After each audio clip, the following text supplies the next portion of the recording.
Pemirsa, Presiden Prabowo Subianto kembali menegaskan komitmen pemerintah dalam meningkatkan kesejahteraan buruh melalui berbagai kebijakan konkret. Hal itu disampaikan oleh Prabowo Subianto dalam peringatan Hari Buruh 1 Mei 2026 di kawasan Monas Jumat yang lalu. Mulai dari membangun 1 juta rumah tinggal terjangkau, perlindungan bagi kelompok rentan, hingga hadiah lainnya yang tentu saja memberikan dampak positif bagi para tenaga kerja di Indonesia. Untuk membahasnya, pemirsa, bagaimana implementasi dari berbagai kebijakan tersebut, sudah bergabung bersama kami pengamat politik, ada Ujang Komarudin. Selamat siang, Kang Ujang. Selamat siang, Kak Andromeda.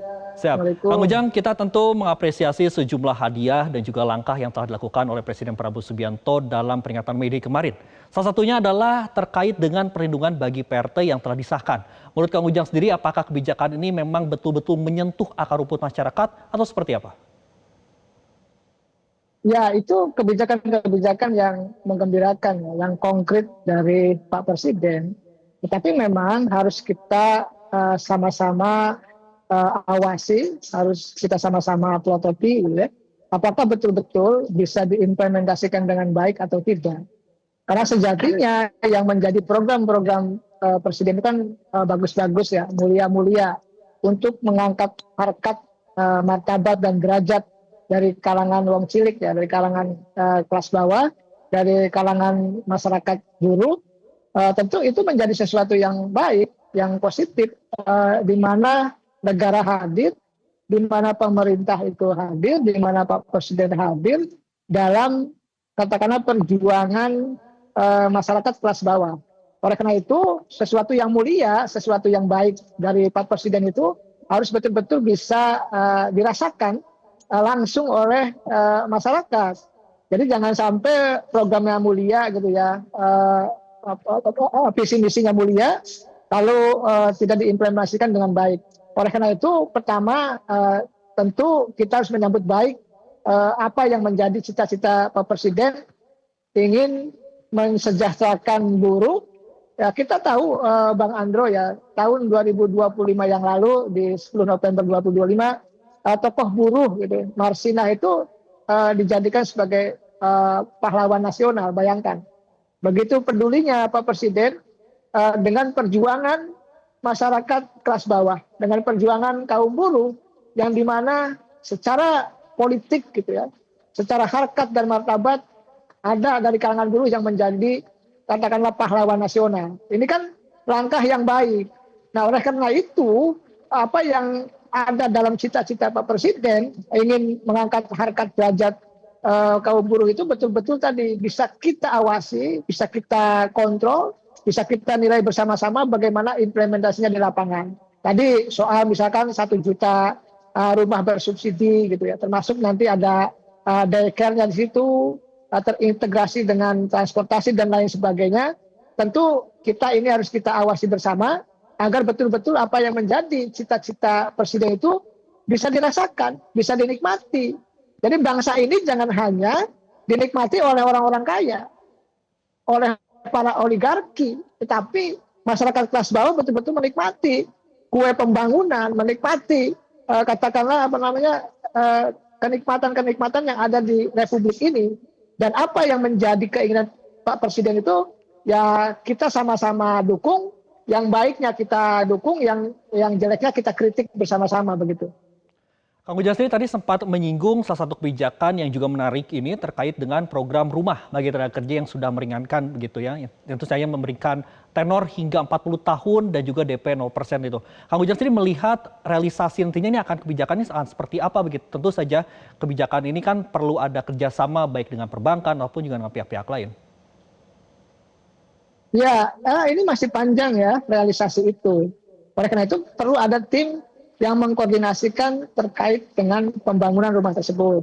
Saya pernah di dalam gitu ya, pernah ada sebagai jubir di kantor komunikasi kepresidenan, sering juga rapat dengan kementerian-kementerian gitu. Ada tahu persis, ada banyak tantangan, kendala-kendala hambatan yang harus dihadapi dalam konteks untuk tadi katakanlah menjalankan program-program prioritas Bapak Presiden, untuk menjalankan apa yang menjadi cita-cita Bapak Presiden. Nah, oleh karena itu yang paling penting adalah di dalam dulu, di internal pemerintah dulu, dikoordinasikan secara kompak gitu ya, sama-sama ingin membantu Pak Presiden untuk merealisasikan apa yang menjadi cita-cita, apa yang menjadi visi, apa yang menjadi program Bapak Presiden.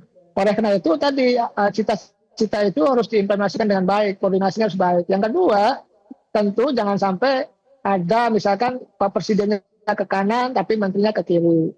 Nah, dua-duanya harus ke kanan. Kalau presidennya ke kanan ya menteri-menteri tegak lurus ke kanan. Artinya bawahan Pak Presiden, menteri-menteri gitu ya sebagai pembantu presiden itu harus tegak lurus, harus loyal dalam konteks mengimplementasikan tadi apa yang sudah disampaikan oleh Pak Presiden terkait dengan 1 juta rumah subsidi untuk para buruh itu. Jangan sampai apa yang menjadi keinginan itu tahu-tahu tidak berjalan, tahu-tahu tidak terlaksana, tahu-tahu barangnya nggak ada. Nah ini perlu diawasi bersama ya oleh DPR, perlu diawasi bersama oleh katakanlah masyarakat, oleh teman-teman media, oleh saya sebagai katakan akademisi, sehingga apa yang menjadi cita-cita bagus Presiden itu betul-betul ada barangnya, nampak barangnya bisa dinikmati, bisa direalisasikan untuk tadi katakanlah ya kebahagiaan, kesejahteraan dari kalangan teman-teman buruh. Saya rasa Baik. bisa ya, kita positif dulu. Kalau nanti misalkan tidak berjalan ya kita kritik bersama-sama. Baik, tadi Kang Ujang juga sempat menyampaikan tegak lurus begitu. Namun yang menjadi pertanyaan lanjutannya adalah apa saja begitu tantangan untuk mengimplementasikan kalau tadi seperti Kang Ujang sampaikan ini 1 juta rumah, kemudian juga tenor yang diberikan juga tadi seperti Kang Ujang sampaikan ini 40 tahun begitu bagi para tenaga kerja dan juga yang cukup menariknya adalah DP 0% begitu. Ini kan langkah ataupun juga kebijakan yang disampaikan oleh Presiden Prabowo Subianto kan ini tentu ini memberikan manfaat banyak juga terutama bagi para pekerja di Indonesia. Apa sebenarnya tantangan yang dihadapi untuk mengimplementasikan kebijakan ini? Ya koordinasi antar kementerian dan lembaga ya. Jadi tidak ada lagi misalkan, oh ini bukan bagian kami gitu. Ini bagian kementerian A gitu. Tahu-tahu kementerian lainnya nggak mau support, nggak mau dukung. Termasuk perbankan tadi yang di-spill oleh Bang Andromeda gitu. Tahu-tahu perbankannya misalkan malas-malasan gitu atau tidak support. Ini kan jangan sampai begitu. Apalagi Himbara ya harus betul-betul support dengan program-program prioritas Bapak Presiden. Lalu juga selain tadi koordinasi ya, yang paling penting adalah keinginan mereka atau para birokrat ini ya, para penyelenggara negara ini untuk bisa tadi merealisasikan janji Presiden. Lalu juga punya keinginan juga untuk bisa bekerja untuk kepentingan masyarakat. Jadi jangan sampai gitu birokrat itu bekerjanya untuk kepentingan pribadi aja gitu. Tapi untuk kepentingan masyarakat bangsa dan negara itu harus ditanamkan. Sehingga tadi kalaupun gitu ya di masa lalu banyak program yang nggak jalan, banyak program yang berguguran. Nah di masa saat ini ya bisa direalisasikan. Tantangan terbesar adalah di internal birokrasi itu sendiri. Bagaimana harus saling support, harus saling dukung, gitu ya, harus saling kerjasama untuk memastikan tadi apa yang menjadi keinginan Presiden itu betul-betul ada barangnya, betul-betul dinikmati. Karena program mulia tanpa disupport oleh para bawahan Pak Presiden, tanpa didukung oleh katakanlah menteri dan birokrasi ya tidak akan berjalan. Oleh karena itu support dari bawah itu menjadi penting, lalu kerjasama, sinergi di internal kementerian dan lembaga itu berjalan. Tadi yang saya harus lihat bagaimana mereka punya keinginan political will untuk bekerja untuk kepentingan masyarakat. Jadi keberpihakannya harus jelas. Keberpihakan loyal ke Presiden, keberpihakan kepada rakyat atau kepada kaum buruh. Jadi kalau misalkan leha-leha, males-malesan ya mohon maaf agak sulit untuk bisa direalisasikan. Oleh karena itu saya tetap punya pandangan, punya rasa optimisme. Mudah-mudahan program tersebut bisa berjalan dengan baik begitu. Asal diawasi oleh kita semua rakyat Indonesia. Baik, karena kuncinya Kang Ujang adalah kolaborasi ya di antara semua pihak begitu agar arahan yang disampaikan oleh Presiden Prabowo Subianto dan juga kebijakan ini dapat terrealisasi. Ada juga Kang Ujang yang cukup menarik ini memberikan angin segar juga bagi pekerja informal begitu. Kemarin disampaikan di acara May Day begitu seperti potongan tarif untuk aplikator di bawah 10%. Ini tentu akan sangat memberikan manfaat juga bagi ojol. Apakah arahan ini cukup realistis begitu yang Kang Ujang lihat untuk mewujudkan bagi para aplikator? Ya realistis ya, apalagi pernah disampaikan oleh Pak Dasko ya Wakil Ketua DPR yang mengatakan ada aplikator gitu yang sahamnya ada milik pemerintah di situ. Itu kan memudahkan untuk bisa membuat kebijakan yang berpihak kepada buruh, kepada masyarakat kelas bawah gitu. pada masyarakat kecil. Saya sih mengatakan realistis ya, realistis karena semua bisa diatur, semua bisa dibicarakan, bagaimana pengusahanya sejahtera, tapi katakanlah teman-teman di bawah juga sejahtera. Jadi semuanya sejahtera, dan dalam konteks di bawah, potongan di bawah 10% itu, yang dituntut katakanlah 8% itu, saya rasa bisa dilaksanakan, bisa dieksekusi. Tadi, asal ada kerjasama antara pengusaha, pemerintah, dan kalangan buruh, untuk saling support tadi ya, semua untung gitu, jangan sampai ada yang dirugikan. Dan saya percaya gitu ya, Pak Presiden punya niat baik, negara punya niat baik, aplikator pun punya niat baik lah, termasuk teman-teman buruh juga punya niat baik untuk ya sama-sama sejahtera lah, buruhnya sejahtera, pengusaha juga tidak dirugikan.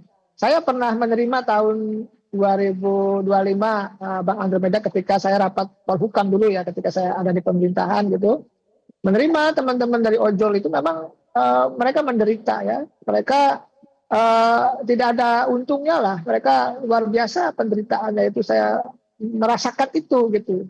Nah, bagaimana Presiden, bagaimana pemerintah tadi ya membuat regulasi agar menguntungkan teman-teman apa namanya mitra ya, teman-teman dari pengendara Gojek. Karena itulah sebenarnya sejatinya negara harus hadir untuk bisa menjadi jembatan, untuk menjadi penengah, di mana pengusaha bisa untung. Di saat yang sama juga katakanlah teman-teman buruh juga bisa menikmati hasil kerja kerasnya gitu loh. Kalau Baik. potongannya gede kan tidak menikmati, kalau potongannya kecil kan mereka menikmati begitu. Baik Kang Ujang, terima kasih atas pandangan Anda. Kita harapkan juga implementasi dari kebijakan dan juga arahan dari Presiden Prabowo Subianto ini juga berjalan dengan lancar ke depannya. Terima kasih Ujang Komarudin, pengamat politik, telah bergabung bersama kami di Prioritas Indonesia. Jelajahi cara baru mendapatkan informasi. Download Metro TV Extend sekarang.